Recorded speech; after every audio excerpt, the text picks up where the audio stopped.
অবশ্যই। শীতকাল মানেই পিঠে খাওয়া কিন্তু, আর পিঠে খেতে গেলে চিতই পিঠে বেস্ট, এবং তার জন্য লাগে ঘি, তার সাথে মাম্মি রেখেছে নারকেল, তার সাথে এই যে ব্যাটার আমাদের রেডি।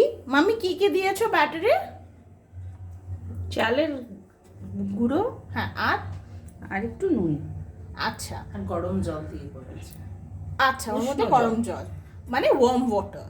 আর এটা আমরা ঘিটাকে কিন্তু ভালো করে ব্রাশ করে নিলাম ঘি আর আমাদের। সরষের তেল মেশানো। আচ্ছা, ঘি আর সর্ষের তেল মেশানো, এটাই কিন্তু সিক্রেট এই রেসিপিটা। এবারে আমরা হাতায় করে নিয়ে, মাম্মি এবারে কি আমরা একটা একটা করে দেব? আচ্ছা, তো আমরা দেখিয়ে দেব আমাদের অডিয়েন্সকে কিভাবে। ওকে, এইভাবে আমরা দিতে থাকবো, একবার দেখিয়ে দিই পুরোটাই। আচ্ছা, 3 নম্বর। দেখতে কিন্তু হেভি লাগছে দিদি, তুই যাই বল। বাহ, আমার তো এখনই খেতে ইচ্ছা করছে, এমন বানাচ্ছ মাম্মি। তো এই হয়ে গেল পুরো একদম দেওয়া। তারপরে মাম্মি কি করতে হবে? ঢেকে দিতে হবে। আচ্ছা, কতক্ষণ? 5 মিনিট, 5 3-4 মিনিট।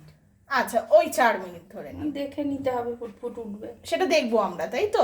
ঠিক আছে, আপাতত ঢাকা দিলাম, 4 মিনিট পরে খোলা হবে। আচ্ছা, এই 4 মিনিট হয়ে গেছে, এবার আমরা এগুলোকে উল্টে দিচ্ছি, তাই তো মাম্মি? হ্যাঁ। আচ্ছা, সুন্দর করে এগুলো ভালো করে কিন্তু উল্টোতে হবে, যেটা একদম মানে পেশেন্স নিয়ে করতে হবে।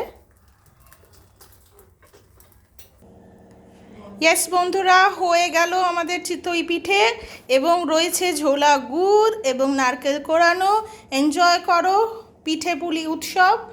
সবাই ভালো থেকো, ট্রাই করে জানিও কেমন লাগলো।